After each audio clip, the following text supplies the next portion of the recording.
오늘은 3일째 전도집회 말씀을 전하는 날입니다. 지난 밤 잘 주무셨습니까? 네. 다 왜 웃죠? 그렇죠. 좀 근심거리가 하나 있었죠. 큰 해프닝이 있어서 편안하게 자기에는 조금 문제가 좀 있었습니다. 무슨 일이 생기지 않을까 좀 불안한 마음들이 있어서 저도 잠을 잘 이루지 못했는데, 그럼에도 불구하고 이렇게 다들 맑고 초롱초롱한 눈으로 이 자리에 바쁘시고 또 힘드실 텐데 함께 해주셔서 너무 감사합니다. 네, 어제까지 해서 우리가 과학이라는 학문을 통해서 성경이 과학적으로 사실이다라는 것을 증명했습니다. 그리고 성경 여러 사건들을 통해서 땅에 흔적들이 있었고 그 땅의 흔적들을 발견함으로써 성경이 사실이다라는 것을 우리가 알게 되었습니다. 오늘은 이스라엘 역사를 통해서 그 이스라엘 역사의 예언과 성취를 통해서 성경이 사실임을 여러분들께 말씀드리려고 합니다. 저는 이 부분의 말씀을 가장 좋아합니다. 왜냐하면 저도 여러 가지 말씀을 들어서 성경을 믿고 있었지만 이스라엘 역사만큼은 절대 부정할 수가 없는 진리였어요. 마음 가운데 성경이 사실이란 확실히 정말 분명하게 왔던 것이 바로 이스라엘 역사입니다. 그런데 저는 아이러니하게도 역사를 너무 싫어합니다. 역사 시간에 많이 졸기도 했고 굉장히 따분하게 들리더라고요. 그래서 오늘 약간 염려가 되는 것이 역사 이야기가 진행될 때 이 무거움에 졸립지 않을까 걱정이 되는데요. 다들 좀 사탕도 많이 드시고 눈을 크게 뜨시면서 이 시간 집중을 잘 해주시기 바랍니다. 자, 성경에 나온 이스라엘의 역사는 참으로 특이한 면이 있습니다. 세상 나라들은 먼저 일어난 역사들을 역사를 겪고 나서 그 일어난 역사들을 나중에 기록합니다. 그게 역사죠. 그렇죠. 우리가 생각하는 일반적인 역사가 그거예요. 하지만 이스라엘의 복과 저주에 대한 내용에 대해서는 그 역사가 먼저 예언으로 발표가 되고 그 이후에 기록으로 이루어집니다. 예언이 먼저 기록되고 실현이 됩니다. 이렇게 말해야 되죠. 예언이 먼저, 역사의 예언이 먼저 기록이 되고 선포가 되고 그 이후에 모든 것들이 실현이 됩니다. 왜냐하면 하나님께서는 나중을 다 보고 계시기 때문이에요. 그 아이러니하고도 신기한 그 역사를 지금부터 알아보겠습니다. 자, 그 전에 먼저 이 이스라엘의 역사, 이 성경에 나온 이스라엘 역사가 어떻게 되는지 간략한 스케치가 필요해요. 제가 역사 이야기를 부분 이 근대사에 이루어진 것들을 필요한 것들을 찾아서 해드릴 텐데, 그 전에 성경의 스토리가 뭔지도 모르는데 어떻게 저런 이야기를 듣고 믿지? 라고 이렇게 그림이 잘 안 그려질 겁니다. 그래서 간략하게 스케치를 하고 그리고 상세하게, 그것도 상세한 것도 다 다룰 수는 없고 근대 역사 예언 성취에 필요한 부분들만 다루도록 하겠습니다. 왜냐하면 우리가 오늘 이 역사를 배우는 목적이 역사를 다 배워서 성경을 알고자 하는 그것이 아니라 성경 역사가 사실이라는 것을 입증시키는 1시간 반이라는 짧은 시간입니다. 그렇기 때문에 필요한 역사들로 이렇게 진행을 하도록 하겠습니다. 어제 말씀을 드렸지만 하나님께서는 노아 홍수 이후에 한 사람을 선택하십니다. 아브라함이라는 사람을 선택하세요. 그리고 이 아브라함이라는 사람을 선택해서 땅을 주시고 법을 주시고 나라를 형성하게 됩니다. 정확히는 아브라함의 아들 이삭, 이삭의 아들 야곱이 이스라엘이라는 이름을 가지게 되거든요. 그래서 이스라엘 역사는 그렇게 법을 받고 땅을 받아서 이렇게 역사가 시작이 됩니다. 그런데 성경의 내용은 그렇게 복잡하지 않습니다. 아주 단순해요. 법을 주시는데 그 법을 순종하면은 복을 받고 그 법을 불순종하면은 저주를 받는 내용이에요. 그 역사를 쭉 보면은 그들은 초반에 순종과 불순종을 계속 반복합니다. 그리고 후에는 어떻게 되냐면 불순종을 지속하다가 결국 불순종의 저주대로 이방 나라에 끌려가게 돼요. 그게 내용이 답니다. 구약의 내용이 그게 다예요. 70년 후에 이제 회복을 하지만 이것은 이제 본보기, 맛보기, 그림자 같은 겁니다. 후에도 이 일들이 그대로 이루어져요. 그들은 70년 후에 다시 이스라엘을 돌아와서 성전을 짓고 회복을 하지만 또다시 불순종을 합니다. 그래서 이 암흑기로 들어가요. 그때는 하나님의 음성도 없고 선지자의 외침도 없는 그 암흑기, 로마 제국의 시대로 들어가게 되는데 그때 바로 예수 그리스도가 오는 겁니다. 그게 바로 신약 성경입니다. 그 신약 성경 예수 그리스도를 많은 이스라엘 사람들이 메시아, 구원자를 원했는데 이스라엘의 사람들은 예수님을 원하지 않습니다. 예수님을 죽여버려요. 그래서 예수님을 십자가에 못 박혀 돌아가시고 그 복음, 그 12 제자들은 예수님이 왜 이 땅에 그렇게 오셨고 어떠한 구원을 이루셨는지를 진리를 전하러 다니는 사도들의 행전으로 이어지는 것이 바로 성경 신약의 이야기입니다. 아주 간단하죠. 성경은 복에 대해서 순종하면 복, 이제 법에 대해서 순종하면 복이고 불순종하면 저주입니다. 그대로 행해졌다는 것이 그들의 역사의 이야기예요. 조금 상세하게 이제 말씀을 드릴게요. 약간의 스케치는 되셨죠? 자, 창세기 12장 1절로 2절을 찾겠습니다. 창세기 12장 1절로 2절 말씀.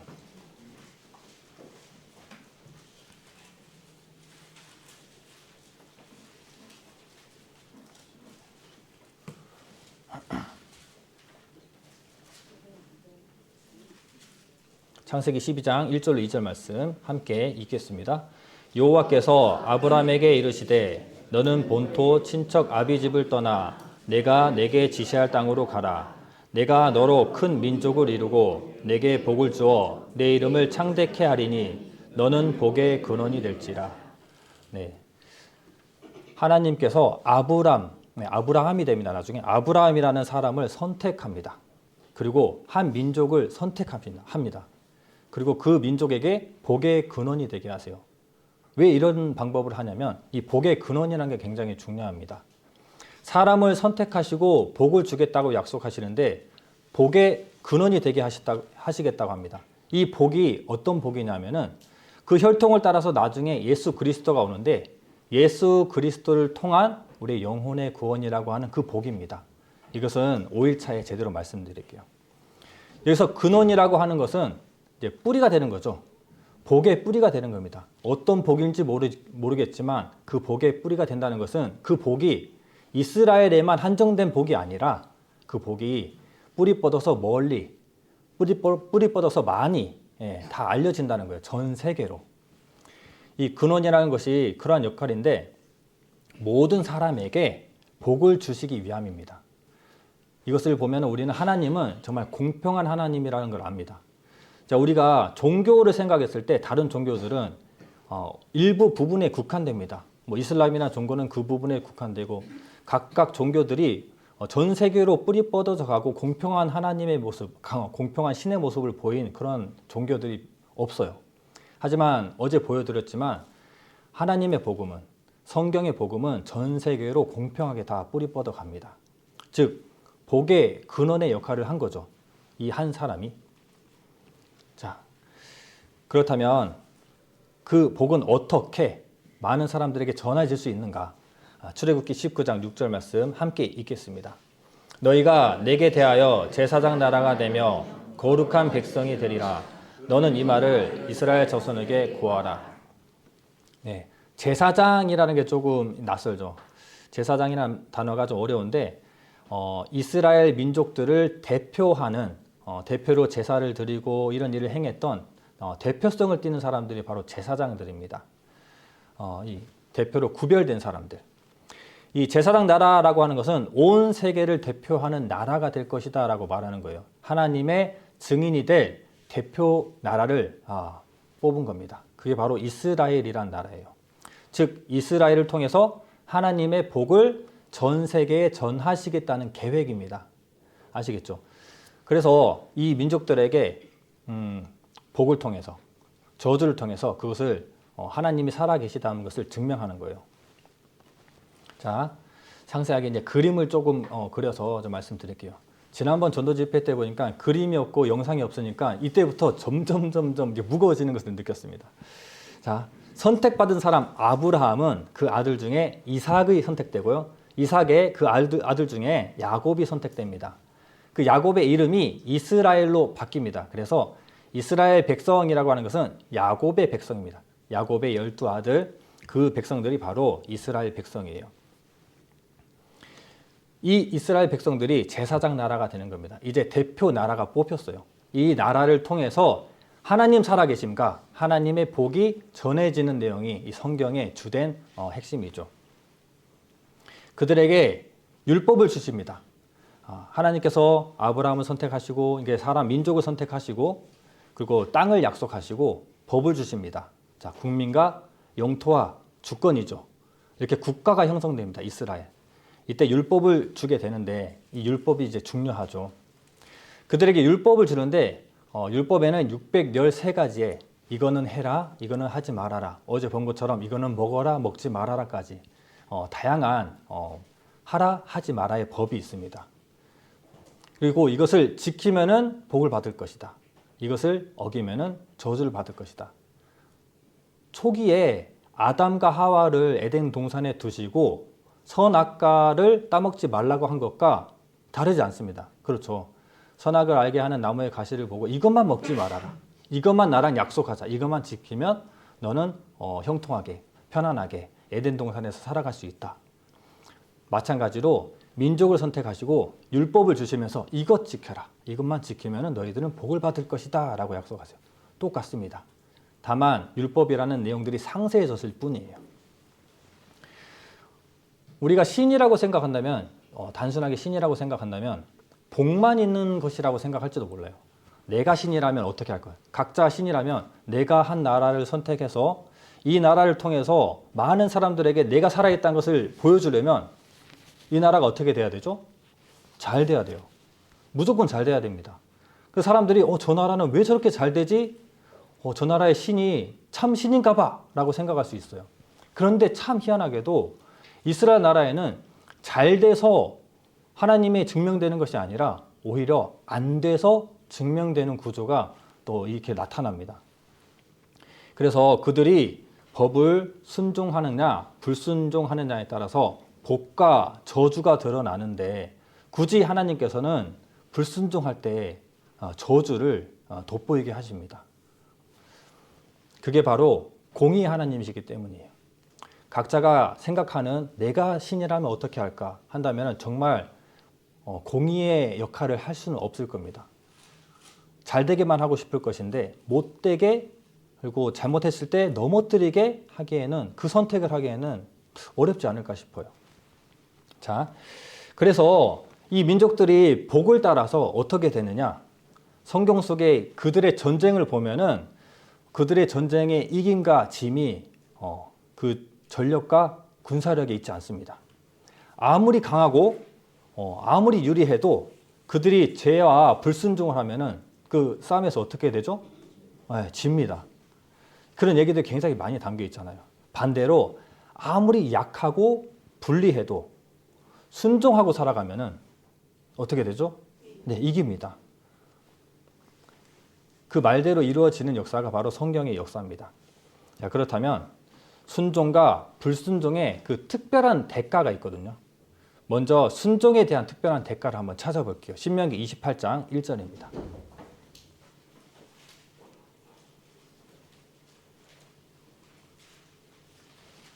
신명기 28장 1절 말씀 찾겠습니다.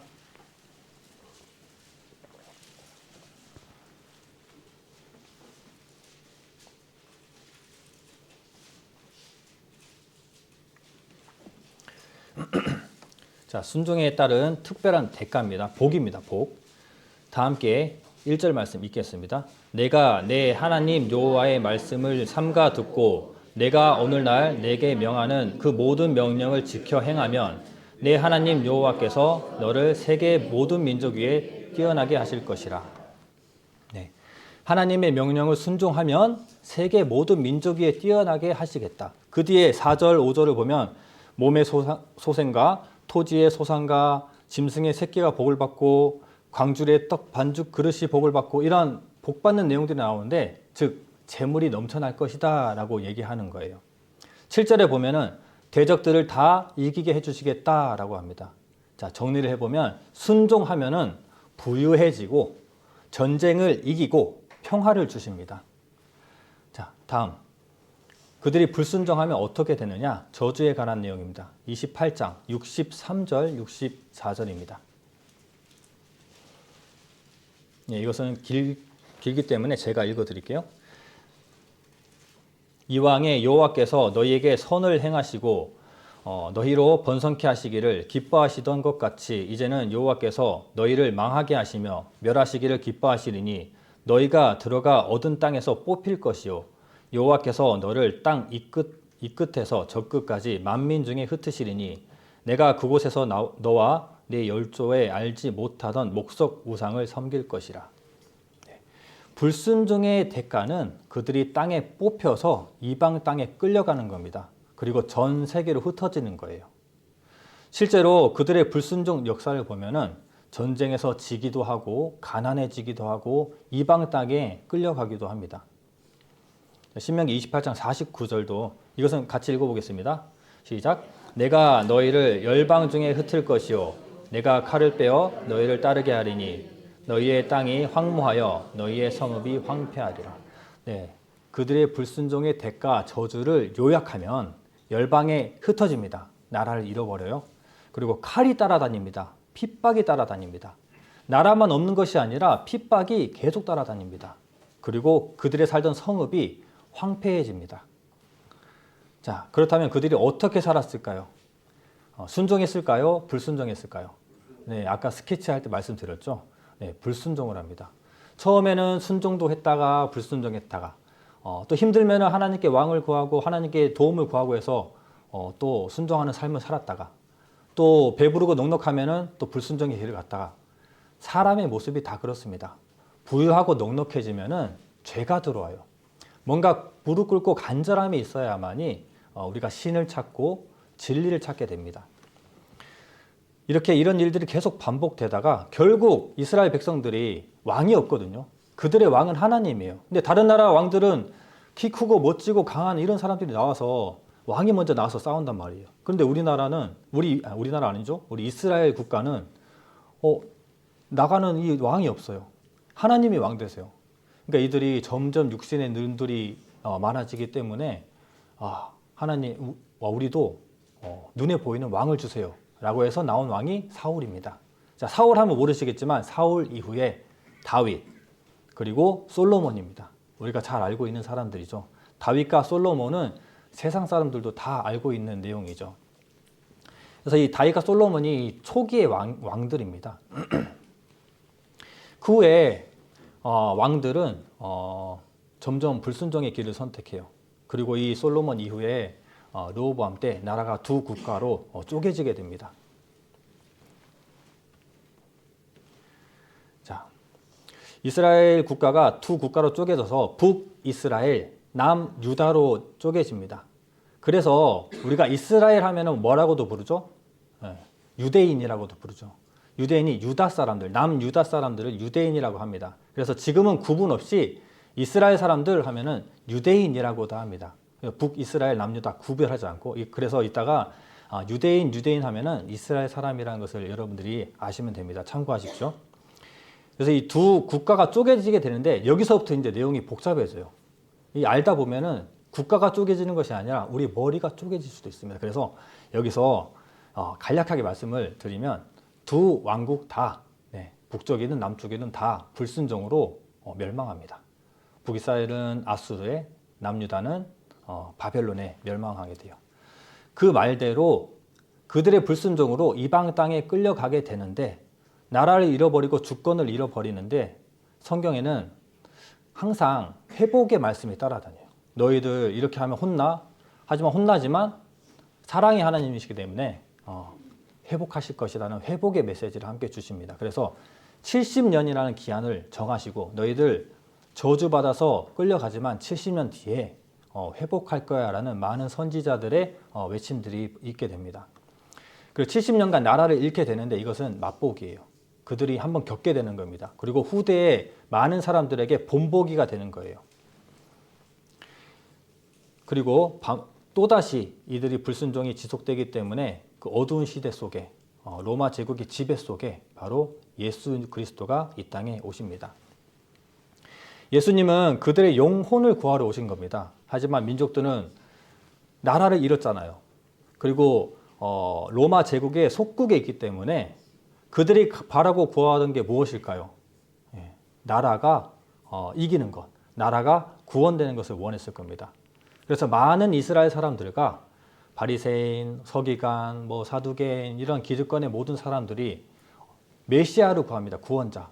이제 구원자를 구약에서 온다 했는데 구원자를 빨리 왔으면 좋겠다. 그런데 예수 그리스도가 구원자다 하고 가보니까 아닌 것 같아. 예수님은 하는 얘기가 이 나라를 구할 생각이 없어요. 십자가에 못 박아 죽이려고 합니다.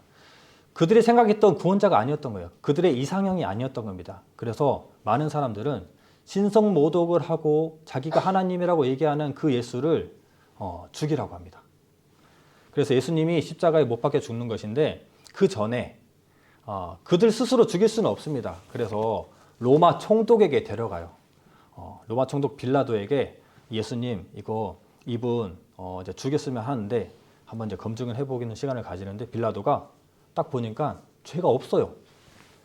죄가 없기 때문에 예수는 죄가 없다라고 선포하니까 이 많은 백성들이 예수를 죽이라, 십자가에 못 박아라, 십자가에 못 박아라 외칩니다. 그래서 빌라도가 손을 씻어버립니다. 너희들 알아서 해라. 그 사람들이 뭐라고 하느냐? 이 정말 중요한 말씀입니다. 마태복음 27장 24절로 25절 말씀 다 함께 읽어보겠습니다. 빌라도가 아무 효연도 없이 도리어 밀란이 나려는 것을 보고 물을 가져다가 무리 앞에서 손을 씻으며 가로되 이 사람의 피에 대하여 나는 무죄하니 너희가 당하라. 백성이 다 대답하여 가로되 그 피를 우리와 우리 자손에게 돌릴지어다 하거늘.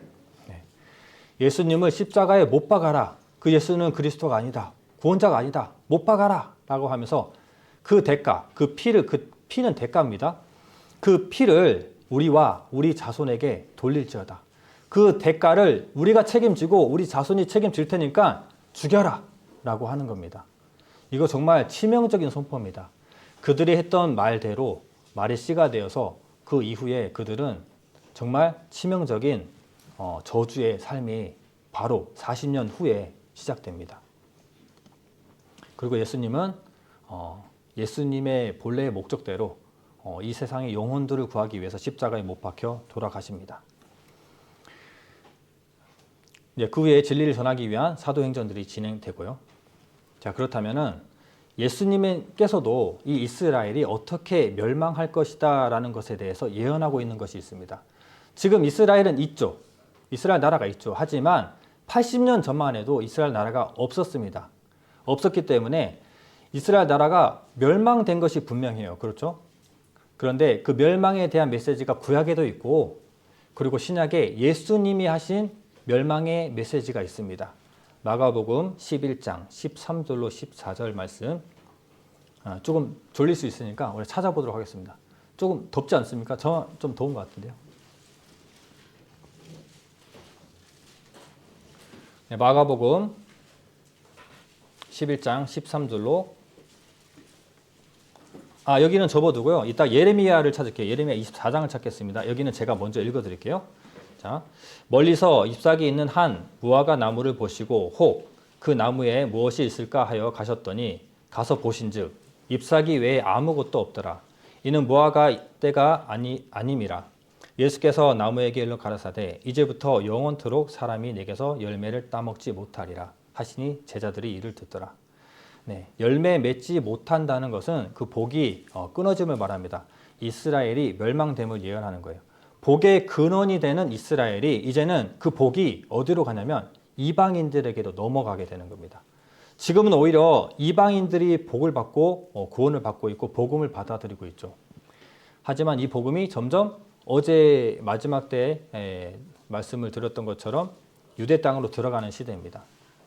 이스라엘은 아직도 여전히 예수님을 구원자로 생각하지 않아요. 그들이 원하는 메시아를 여전히 기다리고 있습니다. 여기서 무화과 나무라고 하는 것은 이스라엘을 상징합니다. 자, 예레미야서를 찾을게요. 24장 8절 9절. 예레미야서 24장 8절 9절입니다.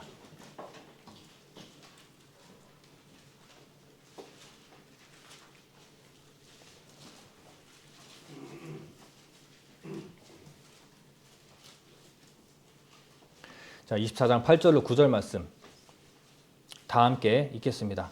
나 여호와가 이같이 말하노라. 내가 유다 왕 시드기야와 그 방백들과 예루살렘에 남은 자로서 이 땅에 남아있는 자와 애굽 땅에 거하는 자들이 이 악하여 먹을 수 없는 악한 무화과 같이 버리되 세상 모든 나라 중에 흩어서 그들로 환난을 당하게 할 것이며 또 그들로 내가 쫓아보낼 모든 곳에서 치욕을 당하게 하며 말거리가 되게 하며 조롱과 저주를 받게 할 것이며. 네.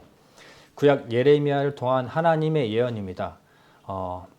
예수님의 예언대로 이스라엘은 멸망하고 이방 온 땅에 흩어져서 치욕을 당하고 말거리가 되게 하고 조롱받고 저주를 받습니다. 이 일들이 이제 어떻게 진행되는지 보는 겁니다.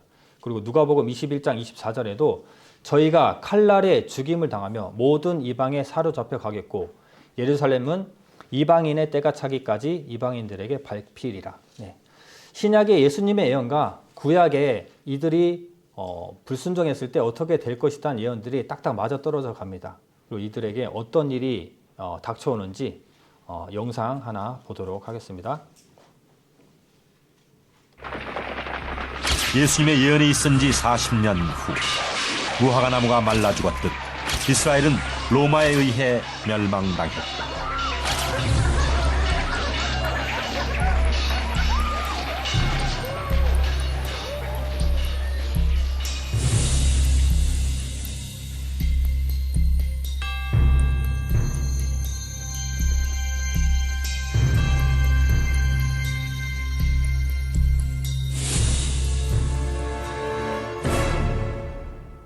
당시 이스라엘의 멸망을 똑똑히 지켜보았던 유대 역사가 요세푸스는 그날의 참상을 이렇게 전하고 있다. 성에서 외출하는 길이 단절되면서 기근이 더욱 심해졌다. 안전의 희망은 끊어졌고 집마다 가족마다 배고픔을 참지 못해 사람을 먹는 끔찍한 일이 발생했다. 실내와 성의 소로에는 온통 어린이와 노인의 시체들, 그리고 죽어가는 여자들로 가득했다. 요세푸스의 기록은 이미 이 같은 상황을 내다보셨던 예수님의 예언을 확인시켜주고 있다.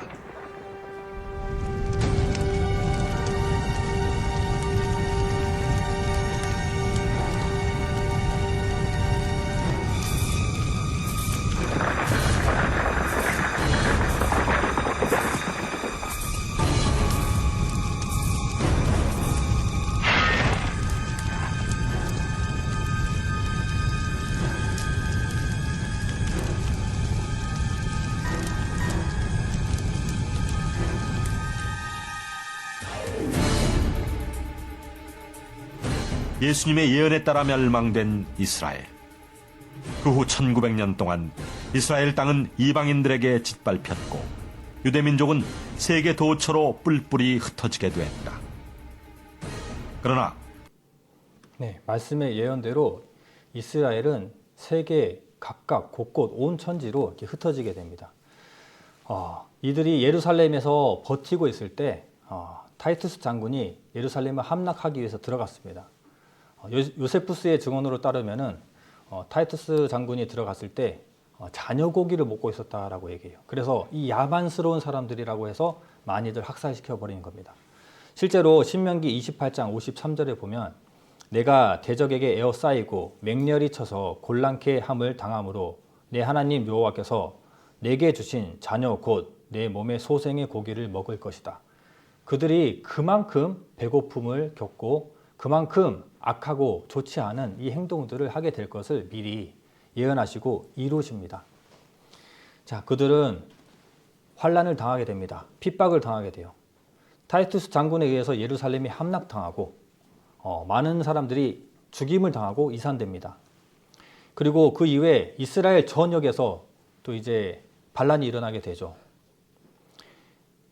그때 하드리안 황제가 이스라엘 전역을 초토화시킵니다. 58만 명을 죽이고 다 흩어버립니다.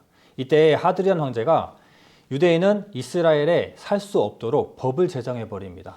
그래서 이스라엘 백성들은 땅을 완벽하게 법적으로 잃어버리게 되는 거예요. 그리고 뿔뿔이 흩어집니다.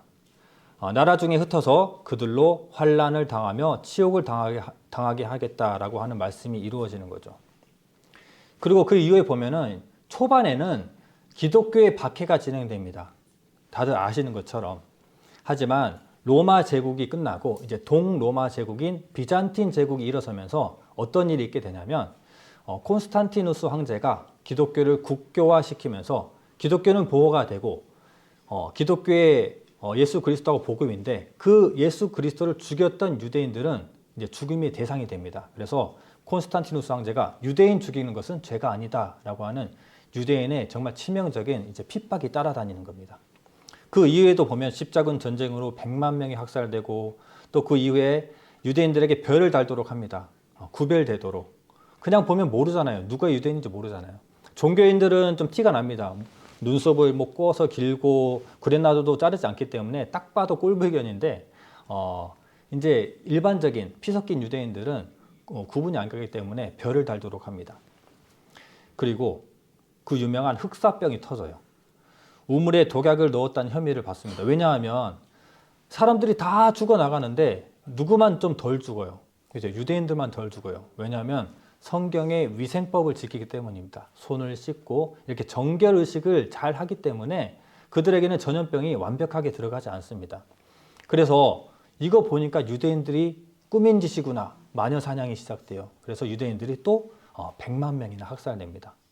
그리고 우리가 잘 알고 있는 굉장히 유명한 2차 세계대전 중에 600만 명이라는 홀로코스트, 600만 명이라는 사람이 학살되게 됩니다.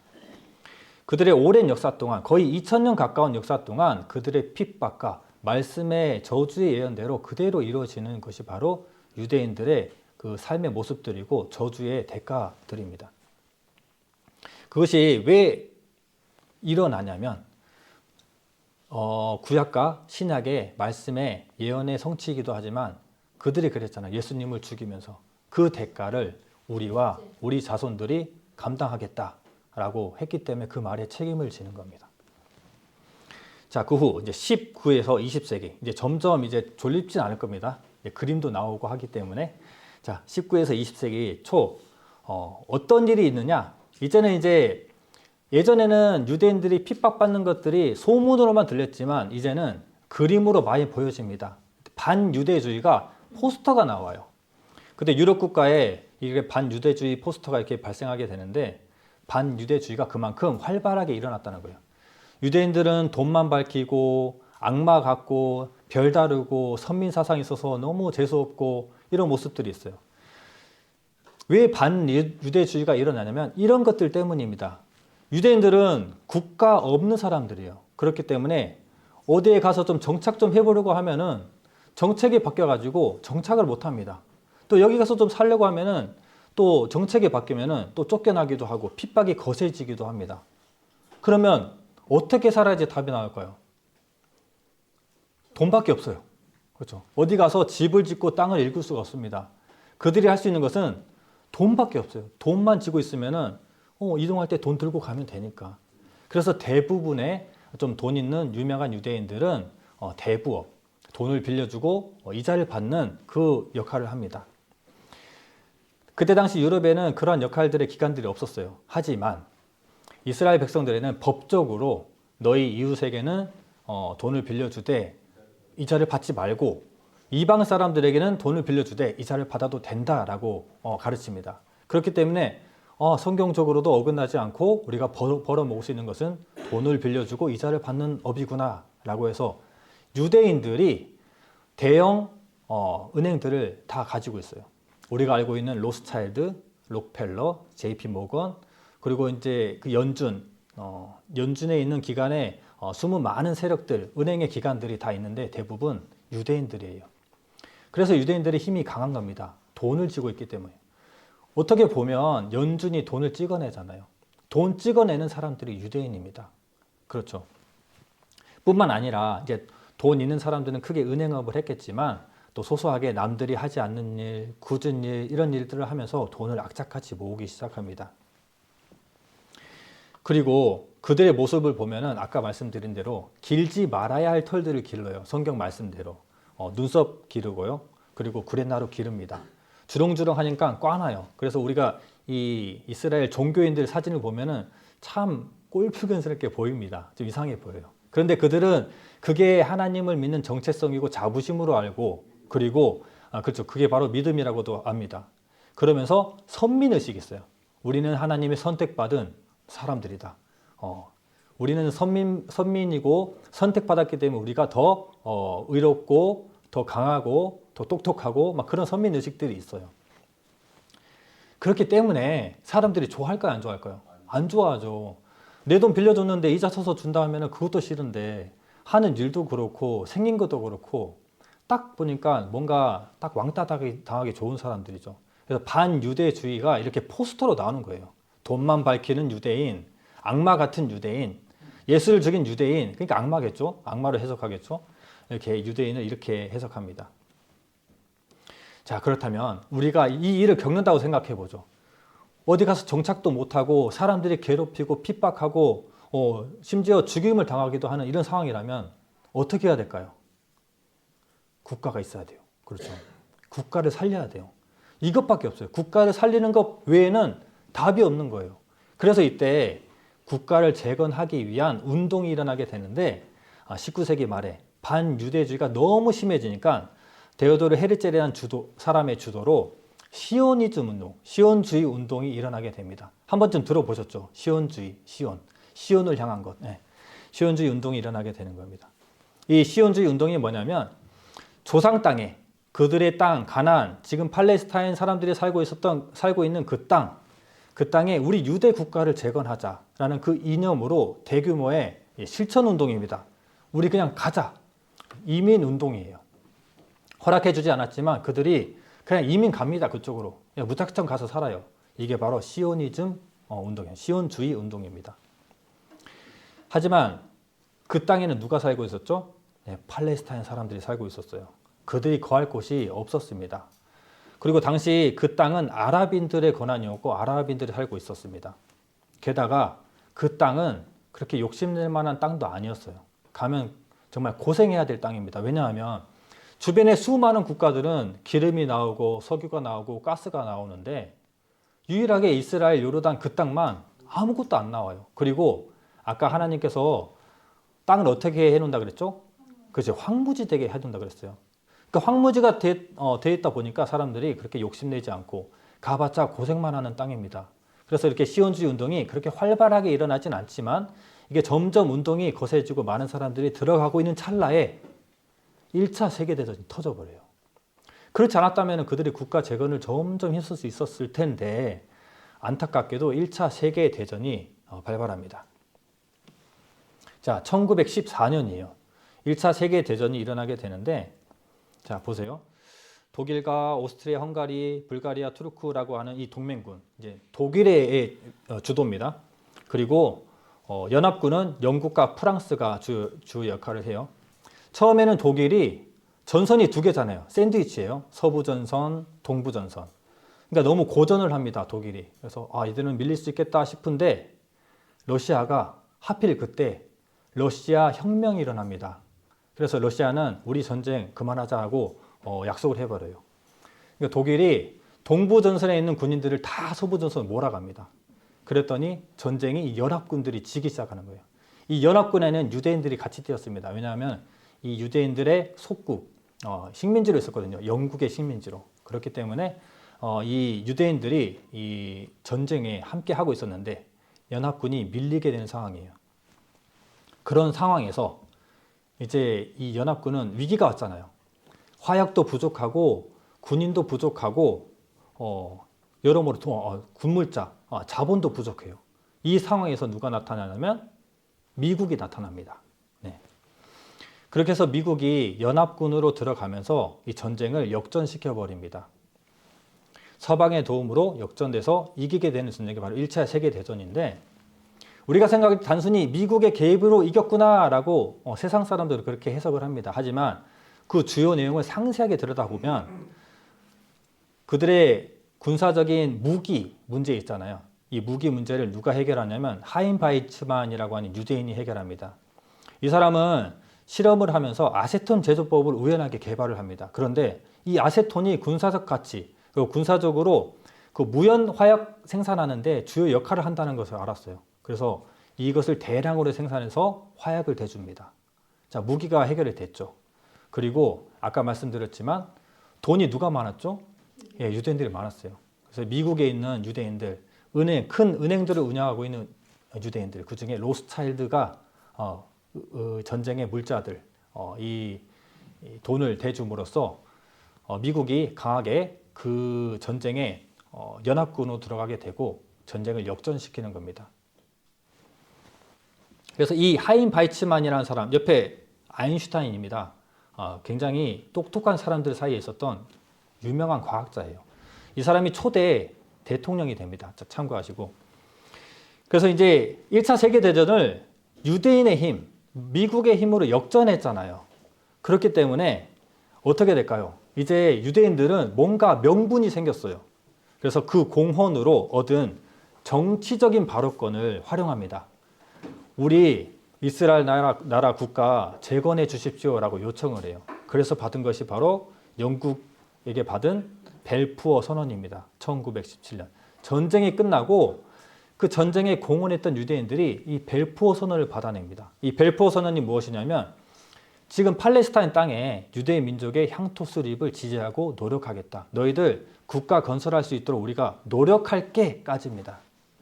그런데 이 영국도 참 얍삽한 게, 얍삽할 수밖에 없는 게 영국도 가스가 안 나잖아요. 석유가 안 나잖아요. 그렇기 때문에 이 석유 패권인 이 중동의 아랍권의 눈치를 볼 수밖에 없습니다. 그래서 이때 벨푸어 선언을 하면서 동시에 맥마흔 서한까지 해버려요. 자, 맥마흔 서한이 뭐냐면 팔레스타인 국가 너희들 국가로 세울 수 있게 해줄게. 그러니까 팔레스타인 땅에 살고 있는 팔레스타인 사람들에게 너희들 국가 허락해줄게. 그리고 유대인들에게 너희들도 국가 허락할 수 있도록 노력해볼게 라고 양다리를 거쳐버린 거예요. 하지만 유대인 사람들은 어찌 됐건 도와준다고 했고 그리고 그 땅으로 이주를 허락했기 때문에 많은 유대인들이 그들 땅으로 돌아갑니다. 돌아갈 수 있는 시간들이 굉장히 많이 있었어요. 그래서 엄청난 유대인들이 팔레스타인 땅에 들어가니까 어떤 일이 발생할까요? 이제 상식적으로 생각하면은 스토리들이 잘 풀어집니다. 상식적으로 유대인들이 팔레스타인 땅에 들어오면은 누가 불편하죠? 예, 팔레스타인 사람들이 불편하죠. 그래서 그 불편을 아랍권에 얘기합니다. 아랍 사람들이 영국에게 그만 들어오게 해라. 이 땅에 좁으니까 유대인 사람들 그들의 세력이 너무 커지면 안 되니까 그만 들어오게 해라 해서 1년에 10,000명 또 1년에 5,000명 점점 줄여나갑니다. 그래도 그들이 땅으로 돌아갈 수 있는 시간들이 많이 있었어요. 하지만 인원 제한을 하고 있는 그 찰나에 어떤 일이 발생하냐면 2차 세계대전이 또 터집니다. 자, 1차 세계대전 이후로 독일은 엄청나게 손해를 봐요. 왜냐하면 전쟁에서 지면 전쟁 배상이 있잖아요. 그런데 이게 베르사유 협약으로 진짜 독일이 거의 망할 정도로 국가가 부도날 정도로 엄청난 손해를 봅니다. 이때 히틀러가 등장하게 됩니다. 이 히틀러가 전쟁을 다시 계획하고 반유대주의를 절정으로 끌어올려 버립니다. 히틀러가 생각할 때 그거예요. 1차 세계대전을 우리가 왜 졌을까 생각해 보니까 답이 누구예요? 유대인들이에요. 유대인들이 돕지만 않았어도, 유대인들이 군사로 참전하지만 않았어도, 무기를 조달해 주지만 않았어도, 돈을 주지만 않았어도 우리가 이길 수 있었는데 저놈의 유대인들 때문에 우리가 져가지고 나라가 이렇게 패망했단 말이에요. 그것을 계속 주장합니다. 그 많은 사람들이 선동해서 그 유럽 국가, 주변 국가에 있는 사람들에게 유대인들을 진짜 핍박하도록 반유대주의가 그 국가와 그 동맹군들에게 굉장히 절정으로 올라가게 돼요. 반유대주의 운동이. 실제로 그들이 진 이유가 그렇습니다. 연합군의 투입도 있지만 자본과 무기, 군인으로 참전한 유대인들이 이길 수 있는 이 승리의 요건이 맞았거든요. 그런데 정확히 말씀드리면 미국이 그쪽에 개입한 이유는 독일이 수를 쓴 겁니다. 독일이 이 땅만 차지하기 위한 게 아니고 제국을 생각했거든요. 전쟁을 이기고 더 확장하기를 원했어요. 그래서 그때 미국 밑에 무슨 나라가 있죠? 네, 멕시코라는 나라가 있습니다. 멕시코에게 미국을 공격해라 라고 요청을 하는데 그 요청한 내용이 미국의 귀에 들어가게 되고 미국이 어쭈 이것 봐라 우리는 가만히 구경만 하려고 했는데 가자 라고 해서 그들이 온 겁니다. 어떻게 보면 독일의 욕심 때문에 독일이 진 거예요. 그런데 이것을 고스란히 유대인의 잘못으로 돌립니다. 어찌 보면 참 안타까운 이야기이기도 해요.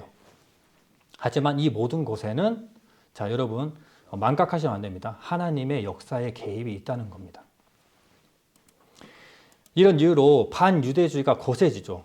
그래서 유대인들이 그 땅을 떠나가고 싶지만 어떻게 됐죠?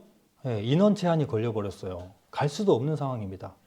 그래서 그들은 그 땅에서 엄청나게 심한 유대주의를 겪으면서 2차 세계대전이 터지고 그들이 겪는 것이 바로 홀로코스트라고 하는 학살입니다. 학살. 자, 2차 세계대전은 중요하지 않습니다. 유대인들이 어떻게 죽었는지, 어떻게 저주받은 대로 그 예언의 성취가 이루어졌는지를 우리는 홀로코스트를 통해서 볼 수가 있는 겁니다.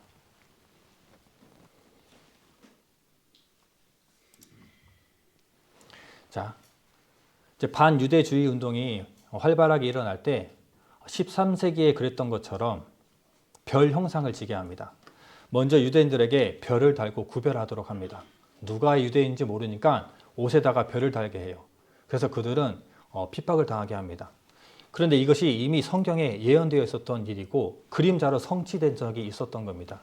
아모스 5장 26절 말씀을 함께 읽겠습니다. 너희가 너희 왕 식국과 너희 우상 기운 곧 너희가 너희를 위하여 만들어 신으로 삼은 별 형상을 지고 가리라. 네. 이것은 단순하게 구별한 것이 아니라 성경에 나온 예언이 성취되는 겁니다. 그들이 아수르 땅에 끌려갈 때 아수르의 신, 별 형상을 그 신을 섬겼기 때문에 그 섬김의 대가로 별 형상을 지고 가라라고 해서 그들이 아수르로 끌려갈 때 별 형상을 진 겁니다. 그리고 13세기에도 별 형상을 지고 있었죠. 그리고 이들이 별 형상으로 이렇게 구별됨으로써 반유대주의가 일어나고 확실하게 구별되기 때문에 확실하게 유대주의를 겪게 되겠죠. 이것은 성경 역사의 성취이자 그림자 사건으로 경고하고 있는 겁니다. 실제로 이들에게 별을 달았어요. 모든 사람들에게 어른, 남자, 여자 할 것 없이 아이들에게도 별을 달았습니다. 자, 신명기 28장 49절 말씀 함께 읽겠습니다. 곧 여호와께서 원방에서 땅끝에서 한 민족을 독수리의 나름같이 너를 치러 오게 하시리니 이는 내가 그 언어를 알지 못하는 민족이요. 네. 한 민족이 올 건데 어떤 것 같이? 독수리의 나름같이. 네. 독일의 군대 문양은 독수리예요. 독일뿐만 아니라 유대인을 침략했던 그 유대인을 침략하고 죽였던 제국의 역사에 보면 바벨론, 또 로마 이 모든 군대들도 다 독수리 문양의 군대를 가지고 있습니다. 이 일들이 그대로 실현되는 겁니다. 그리고 어디를 가나 치욕거리고 비난을 받는 반유대주의를 겪게 됩니다. 그리고 홀로코스트를 겪게 되는데 이때 600만 명이나 되는 사람들이 죽게 되는 비극을 지금부터 말씀드리겠습니다. 자, 에스겔서 23장 25절로 26절 말씀 함께 읽겠습니다. 내가 너를 향하여 투기를 발하리니 그들이 분노로 내게 행하여 내 코와 귀를 깎아버리고 남은 자를 칼로 엎드러뜨리며 내 자녀를 빼앗고 그 남은 자를 불에 사르며 또 내 옷을 벗기며 내 장식품을 빼앗을지라. 그 사람들은 유대인들을 학살하게 되는데 그 저주의 특별함이 그대로 고스란히 성취됩니다. 학살했던 수용소 이름이 바로 아우슈비츠, 그 비르케나우 이런 수용소가 있습니다. 특히 이제 대표적인 게 아우슈비츠죠. 먼저는 많은 사람들이 기차에 빽빽하게 타고 아우슈비츠로 들어갑니다. 들어가서 남자, 여자, 아이들 먼저 분류해요. 그리고 장식품을 빼앗습니다. 그래서 그들의 장식품, 옷 이런 것들을 다 이렇게 쌓아놔요. 실제로 지금 그 역사를 기억하기 위해서 박물관에 이렇게 그들의 기중품들이 그대로 쌓여 있습니다. 가방, 신발, 빗, 머리끈 이런 것들이 다 쌓여 있어요. 그들의 기중품들을 다 장식품들을 다 빼앗을 것이다 라는 예언대로 그대로 성취됩니다. 그리고 그들을 학살합니다. 목욕하러 들어가는데 물이 안 나오고 지르콘비 가스가 나옵니다. 그래서 그들이 그곳에서 대량으로 확살이 됩니다. 그곳에 실제로 가보면 이렇게 벽에 고통스러워서 벽을 긁었던 흔적들이 고스란히 남아 있습니다. 그리고 그들은 그 남은 자를 불에 사르며 라고 했죠. 그 사람들을 불태웁니다. 이렇게 시체를 처리하기 위한 이런 시설들이 있었는데 소각로가 있었지만 그 역부족이었어요. 하루 종일 태워도 끝이 없었습니다. 그리고 하루 종일 시체를 태우기 때문에 그 냄새도 굉장히 역겨웠어요. 자, 이사야서 3장 24절 말씀입니다. 함께 읽겠습니다. 그때 썩은 냄새가 향을 대신하고 노끈이 띠를 대신하고 대머리가 숱한 머리털을 대신하고 굵은 베옷이 화려한 옷을 대신하고 자자한 흔적이 고운 얼굴을 대신할 것이며. 네. 썩은 냄새가 향을 대신한다는 것입니다. 그리고 대머리가 숱한 머리털을 대신하고 굵은 베옷이 화려한 옷을 대신하고. 네, 모든 사람들이 머리를 밀고 옷을 벗기고 굵은 베옷을 입고 심지어 머리카락을 모아서 잠수함 방수제로 사용하기도 하고 금리빨들이나 금반지를 모아서 금괴를 만들기도 했습니다. 예레미야 7장 33절 함께 읽겠습니다. 이 백성의 시체가 공중의 새와 땅의 짐승의 밥이 될 것이나 그것을 쫓을 자가 없을 것이다. 네. 썩은 냄새가 향을 대신하고 시체가 새와 짐승의 밥이 되고 그것을 쫓을 자가 없다라고 한 역사대로 예언대로 그대로 이루어집니다. 시체를 처리하기 힘드니까 태우는 것도 모자라서 이제는 땅을 파가지고 거기에다가 다 밀어 넣어버립니다. 이것은 홀로코스트만을 위한 성경의 예언이 아니에요. 예언의 성취가 아닙니다. 과거에 사진이 없고 자료가 없어서 그렇지 기록에 남기지 못했지만 그들이 겪었던 불순종의 대가는 전부 이런 식으로 죽었다는 겁니다.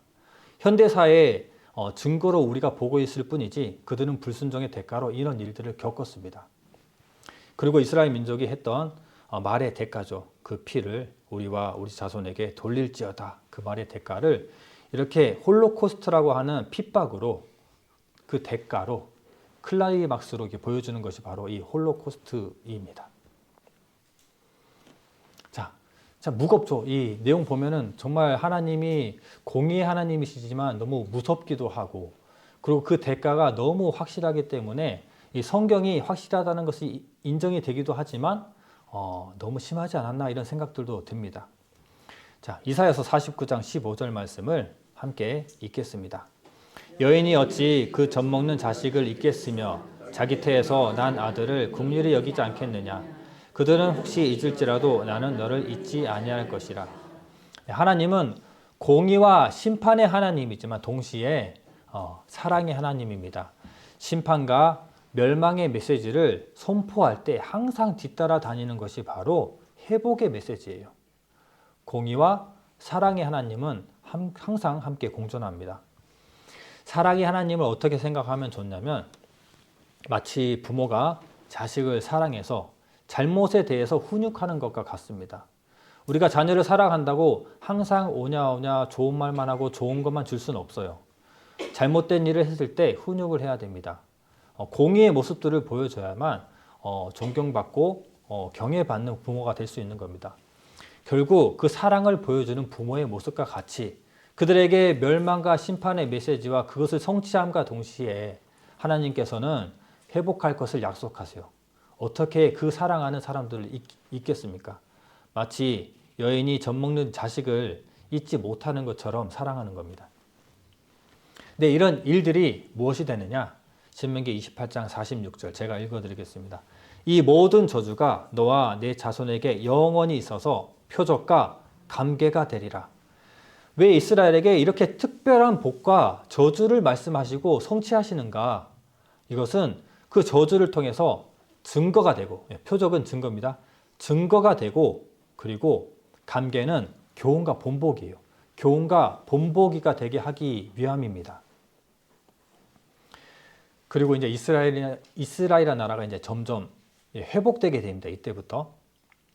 그리고 그 회복에 대한 메시지, 회복에 대한 예언을 몇 가지 찾아보겠습니다. 몇 가지 읽어보겠습니다. 마태복음 24장 32, 33절 제가 읽어드리겠습니다. 무화과의 나무에 비유를 배우라. 그 가지가 연하여지고 잎사귀를 내면 여름이 가까운 줄 아나니 이와 같이 너희도 이 모든 일을 보거든 인자가 가까이 곧 문 앞에 이른 줄 알라. 서두에 무화과 나무는 이스라엘을 상징한다고 말씀을 드렸습니다. 지금은 이스라엘 나라가 있지만 80년 전만 해도 이스라엘 나라는 존재하지 않았어요. 하지만 성경 예언에는 명확하게 온 땅에 흩어진 민족들이 돌아와서 나라를 형성하고 그 나라가 지켜지고 강해진다는 예언과 성경의 구절들이 무수히 많습니다. 제가 몇 개 읽어드리면 예레미야서 31장 10절입니다. 열방이여 너희는 나 여호와의 말을 듣고 먼 섬에 전파하여 이르기를 이스라엘을 흩으신 자가 그를 모으시고 목자가 그 양무리에게 행함같이 그를 지키시리로다. 자, 탐 헤스의 책 내 백성을 가게 하라라는 책이 있습니다. 성경에는 그 책의 내용을 보면은 그 성경에 이스라엘 백성들이 고토로 돌아가는 예언에 관한 구절들이 700구절이 모아서 설명되고 있어요. 궁금하신 분들은 제게 말씀하시면 책을 빌려드리겠습니다. 성경에는 이스라엘 백성들이 그들의 고토로 돌아가겠다라고 하는 예언들이 저주의 예언보다 훨씬 더 많이 적혀 있습니다. 그만큼 사랑의 하나님이 더 강한 거예요. 실제로 그들은 홀로코스트를 겪었잖아요. 전쟁에서 이겼지만 그들은 홀로코스트를 겪었습니다. 근데 전쟁에서 이기고 많은 사람들이 전쟁의 결과를 보니까 홀로코스트의 결과가 있는 겁니다. 그 일을 보고 경악을 금치 못해요. 얼마나 많은 사람들이 죽었는지 모릅니다. 그래서 이 홀로코스트 때문에 생긴 것이 뭐냐면 사람들에 의해서 동정심이 생기는 거예요. 동정심. 이스라엘 나라 유대인들 꼴보기 싫었는데 이거는 너무 심했다. 쟤네들 나라 있어야 될 것 같다. 이런 마음을 전 세계적으로 줘버리는 거예요. 이 홀로코스트가. 홀로코스트는 어떻게 보면 저주에 대한 대가이기도 하지만 국가가 형성되기 위한 희생이기도 합니다. 이것을 하나님이 이 방법을 사용하시는 거예요. 때문에 그들은 저주받지만 회복할 수 있는 겁니다. 홀로코스트는 굉장히 위대한 거예요. 자, 그래서 1947년 11월 29일에 유엔 총회가 열립니다. 전 세계 각국 대표들이 모여서 투표를 해요. 이 투표 주제가 뭐냐면 이스라엘 독립과 평등한 영토 분할안입니다. 팔레스타인 사람들이 살고 있는데 이스라엘 영토가 너무 좁으니까 이스라엘 영토를 50대 50으로 주자. 이거 찬성하는 사람 해가지고 찬성 투표를 하는 겁니다.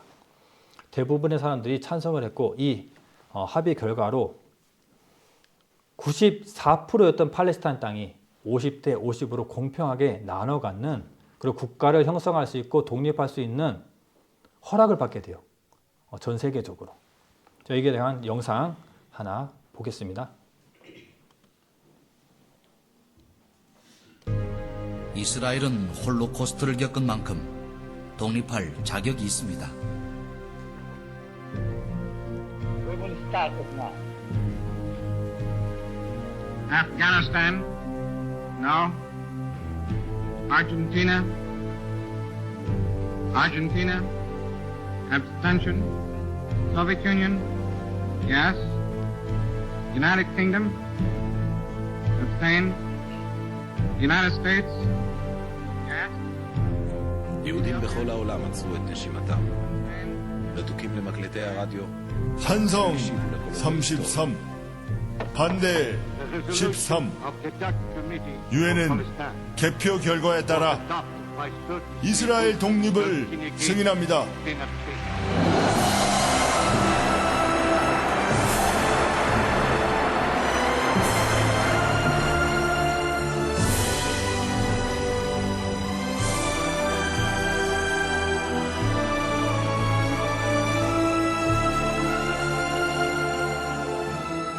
찬성 33, 반대 13. 그 누구도 예측하지 못했던 결과였다. 그러나 결과는 이스라엘의 승리였다. 1947년 11월 29일 마침내 이스라엘은 독립국가를 선포할 수 있는 국제적 명분을 갖게 됐다. 드디어 독립국가를 세울 수 있는 자격이 주어진 것이다. 이렇게 이스라엘 국가는 회복됩니다. 1시간 정도 흘렀는데요. 잠시 기지개 켜고 좀 몸 좀 풀었다가 시작을 할게요.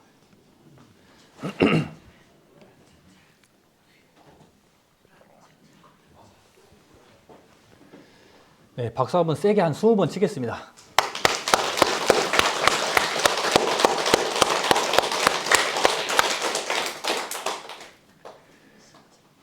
네, 밖에서 들으면 무슨 유명한 사람이 온 줄 알 것 같아요. 자, 한 30분 남았는데요. 이제 회복되어서 어떠한 일들이 진행되는지 말씀을 드릴게요. 회복되고도 예언의 성취의 내용들이 어마어마하게 많습니다.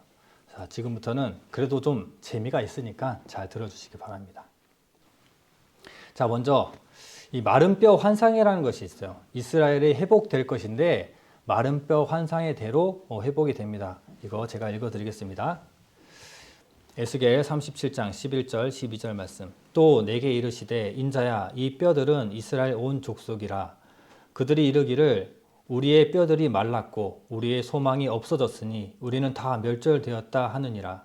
그러므로 너는 대언하여 그들에게 이르기를 주 여호와의 말씀에 내 백성들아 내가 너희 무덤을 열고 너희로 거기서 나오게 하고 이스라엘 땅으로 들어가게 하리라.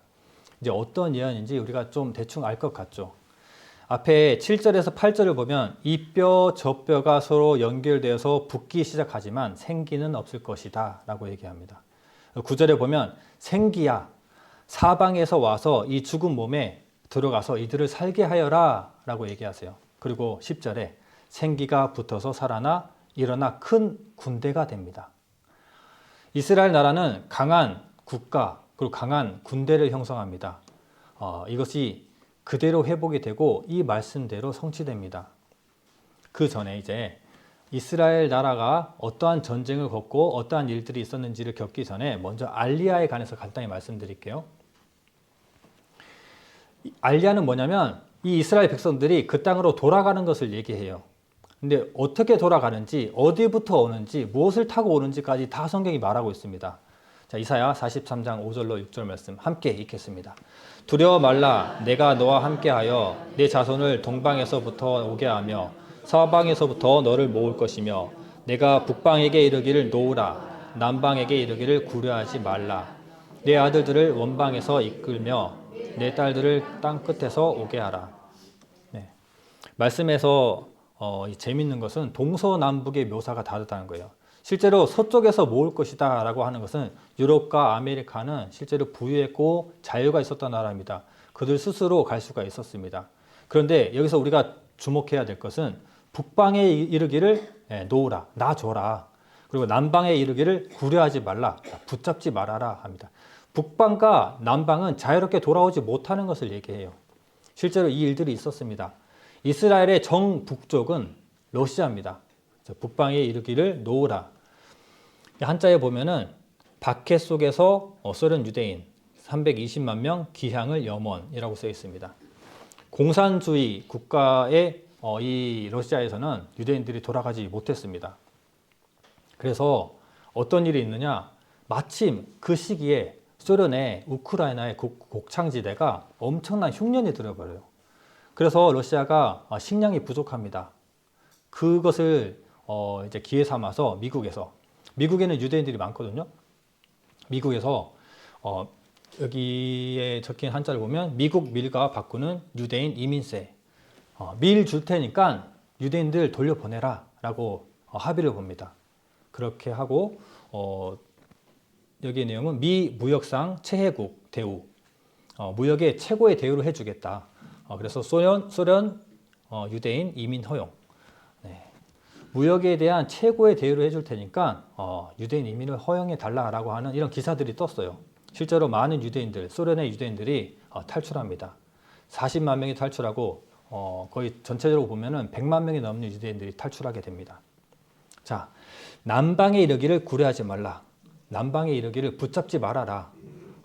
이스라엘의 남쪽으로 가면은 아프리카 대륙인데 그 중에 유대인이 있는 에티오피아가 있습니다. 이것은 1977년 에티오피아가 공산국가가 되면서 유대인 이민이 막혀버립니다. 그래서 1984년에 모세 작전 완료. 네, 모세 작전으로 12,000명을 데려오게 돼요. 그런데 이게 몰래 이주시켰던 거라서 국제적으로 문제가 일어납니다. 그래서 그 이후에 이제 허락을 받고 들어오는데 때마침 여기도 심각한 기근입니다. 우리 어렸을 때 에티오피아 가난한 거 많이들 보셨잖아요. 그래서 거기 후원도 하고 그랬을 겁니다. 그래서 에티오피아가 기근으로 힘들 때 많은 구호금을 에티오피아 군부에 전달을 하고 유대인들을 해방시킵니다. 이게 바로 솔로몬 작전. 18,000명이 돌아오게 됩니다. 자, 북방에 이르기를 놓으라, 남방에 이르기를 구려하지 말라라는 예언대로 되었어요. 실제로 그들이 돌아간 경로를 보면은 배로 먼저 오고 비둘기 같이 날아올 것이다 라고 하는 예언까지도 다 정확하게 맞아떨어집니다. 하지만 다시 이제 본론으로 돌아갑니다. 독립의 시점으로 우리가 돌아가는 거예요. 독립의 시점으로 돌아갔을 때, 자, 국가가 재건되었어요. 국가가 재건되었을 때 어떠한 문제점들이 있을까요? 자, 하루 얘기 집중하지 말고 말씀에 집중을 해 주십시오. 자, 독립의 시점으로 돌아가서 이제 독립을 했어요. 이제 문제가 있습니다. 두 가지의 문제가 있어요. 하나는 전쟁으로부터의 위협, 그리고 하나는 자원의 문제입니다. 그 두 가지의 문제가 해결이 되지 않습니다. 영국군들이 철수하는 바람에 이제 독립을 하자마자 아랍권이 전쟁을 걸어오게 됩니다. 그래서 이 4차례의 싸움을 싸워요. 예, 중동 전쟁을 이렇게 4번이나 하게 됩니다. 자, 1차 중동 전쟁 때 7개월 동안 전투를 하게 되는데 이스라엘이 이깁니다. 자, 이 상세한 내용은 시간이 걸리니까 생략하고 간단하게 말씀드릴게요. 1차 중동 전쟁을 이기고 50대 50이었던 땅이 77%로 차지하게 돼요. 이스라엘이. 그리고 1967년 6.1 전쟁. 6.1 전쟁을 통해서 3배에 가까운 땅, 시나이 반도까지 확보해 버립니다. 그리고 1973년 4차 중동 전쟁은 좀 밀립니다. 왜냐하면 그들이 이 절기 때 금식을 하는 와중에 전쟁이 들어오거든요. 좀 치사한 전쟁이죠. 그래서 심각하게 밀리는데 미국의 도움을 받아서 역전을 하는 전쟁입니다. 그래서 이 결과로 보면은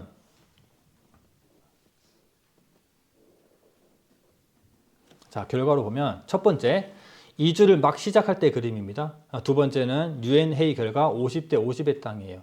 그리고 세 번째 사진은 1차에서 3차의 전쟁을 거듭하면서 확장되고 있는 땅입니다.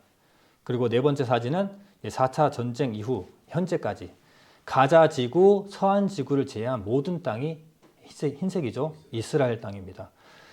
전쟁을 하면 할수록 이제 막 태어난 신생국가고 전쟁의 준비도 되어 있지 않은 국가인데 모든 전쟁들을 다 이겨버리는 것 자체가 그냥 기적이죠. 그런 것처럼 이들은 준비되지 않았지만 모든 싸움들을 이기면서 영토를 확장해 나갑니다. 이스라엘은 실제로 하나님께서 예언한 것처럼 강해집니다. 강한 군대가 돼요. 그 이유는 성경이 그렇게 말하고 있고 하나님께서 예언하셨고 성취를 하시기 때문입니다. 이사야서 60장 22절 말씀을 함께 읽겠습니다. 그 작은 자가 천을 이루겠고 그 약한 자가 강국을 이룰 것이라. 때가 되면 나 여호와가 속히 이루리라. 네. 그 약했던 자가 강국이 되는 겁니다. 하나님의 능력으로. 자, 예레미야 31장 35절 36절 제가 읽어드리겠습니다. 현대인의 성경입니다. 낮에 빛을 내는 해를 주시고 달과 별들의 질서를 정하셔서 밤을 비추게 하시며 바다를 휘저어 성난 파도를 일으키시는 여호와. 그의 이름은 전능하신 여호와시다. 여호와께서 말씀하신다. 이런 자연 질서가 지속되는 한 이스라엘도 언제까지나 나라로서 존속할 것이다. 세상이 망하지 않는 한 이스라엘 나라는 존재할 것이다 라고 선포하고 있는 겁니다. 이스라엘 나라는 절대 지지 않습니다. 절대 나라를 더 이상 빼앗기지 않습니다. 이것은 성경의 예언대로 이루어져 가고 있는 거예요. 그리고 이거 한번 찾아서 읽어볼게요. 아모스 9장 14절로 15절입니다. 아모스 9장 14절로 15절. 이번 전도 집회 때 찾는 성경 중에 가장 어려운 성경이네요. 아모스 9장 14절로 15절 말씀.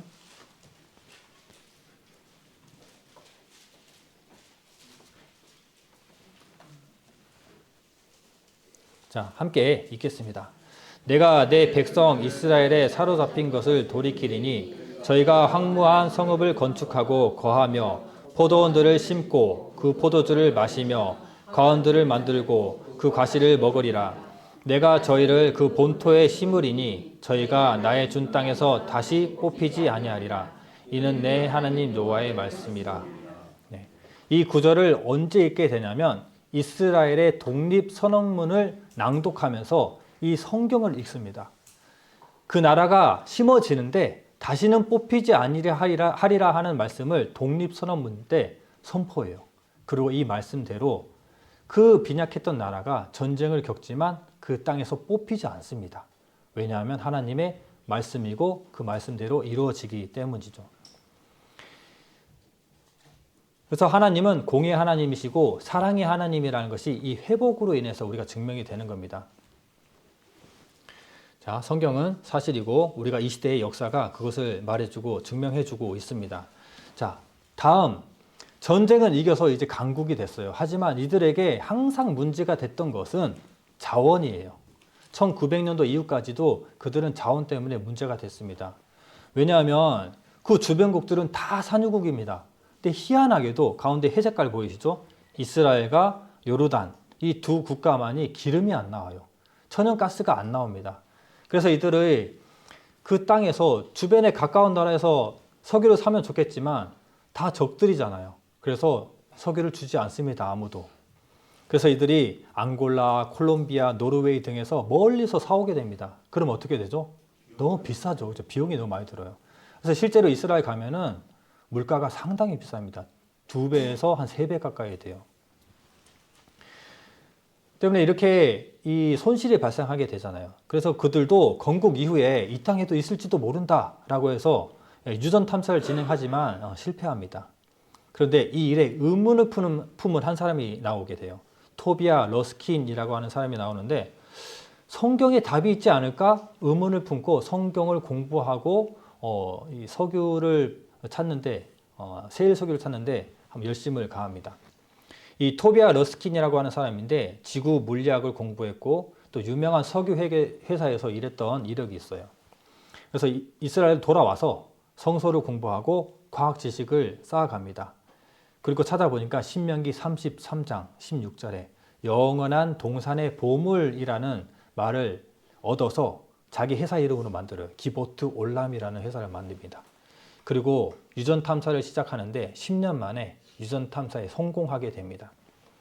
2003년 이스라엘 북부 크바르사바에서 10억 배럴의 유전을 발견합니다. 그리고 신명기 33장에 보면은 그 기름의 비밀들이 있어요. 모세가 죽기 전에 이스라엘 각 지파에게 축복을 하는데 어떤 지파에게는 뭐 이런 일이 있을 것이다. 어떤 지파는 무슨 복을 받을 것이다 하는데 누구에게는 바다에 보배가 있을 것이다. 누구에게는 발에 기름에 잠길 것이다. 이거 보니까 얘네들 땅에 뭐가 있는 거 아닐까? 라고 하면서 이 말씀이에요. 제가 읽어드리겠습니다. 스불론에 대하여는 이르렀을 때 스불론이여 너는 나감을 기뻐하라. 이사가리여 너는 장막에 있음을 즐거워하라. 그들이 열국 백성을 불러 산에 이르게 하고 거기서 의로운 제사를 드릴 것이며 바다의 풍부한 것 모래에 감추인 보배를 흡수하리로다. 그리고 아셀에 대하여는 이르렀을 때 아셀은 다자한 복을 받으며 그 형제에게 기쁨이 되며 그 발이 기름에 잠길지로다. 실제로 그들의 땅이 있습니다. 각 지파마다 분배를 해줬죠. 아셀 지파, 스불론 지파 보이죠. 이스라엘 북부 해안가 쪽에 위치한 땅이에요. 이 땅을 탐사합니다. 미국 노블 에너지, 이스라엘 IEA가 유전 탐사를 시작합니다. 스불론 지파의 땅과 아셀 지파의 땅, 그리고 그 앞바다를 조사합니다. 찾아보니까 이렇게 수많은 유전들이 발굴되는 거예요. 자, 땅에서는 세펠라 유전에서 세일 석유가 나오는데 세일 석유가 그때 당시 누가 가장 많았냐면 사우디아라비아가 매장량 1위였습니다. 사우디아라비아 매장량과 거의 비슷한 수준으로 나와버립니다. 그리고 2010년 하이파 135km 떨어진 지중해 북부에서 천연가스선 레비아탄이 나오게 되는데 양이 얼마나 많냐면은 미국이 가진 세일 가스의 매장량의 절반이나 됩니다. 그 작은 나라가. 이 가스만 해도 앞으로 30년 동안 쓰고도 남을 만한 양이 나오게 되는 거예요. 자, 이렇게 수많은 천연가스, 셰일가스, 셰일 석유가 나오게 되니까 이스라엘이 이제 자급자족이 되잖아요. 군사 강국이었는데 이제는 자급자족 되면서 부자 나라가 됩니다. 더욱더 군사적으로 강국이 돼요. 우리는 예전에는 관심 없었지만 최근에 일어나는 전쟁의 일들을 보면서 이스라엘이 얼마나 군사적으로 대단한지 알잖아요. 그렇죠. 그리고 얼마나 부유하고 힘이 있고 권력이 있는지 알게 됩니다. 이사야 60장 5절 말씀을 함께 읽어보겠습니다.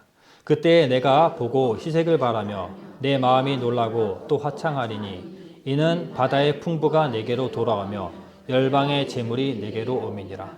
이 나라는 회복되는데 회복돼서 뒤에 어떤 일들이 있을지를 하나님께서 다 예언하십니다.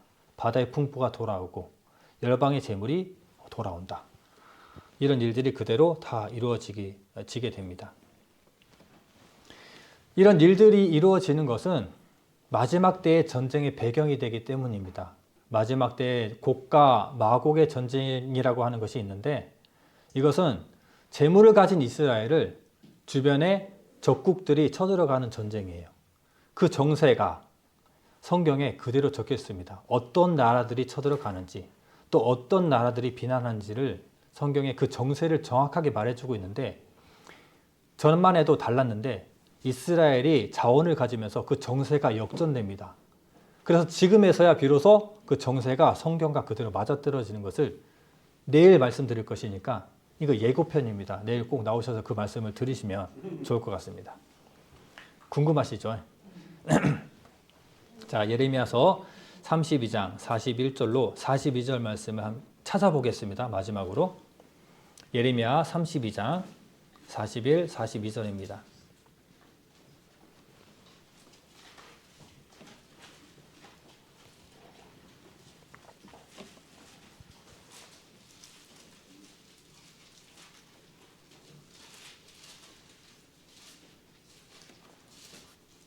예레미야서 32장 41, 42절 같이 읽겠습니다.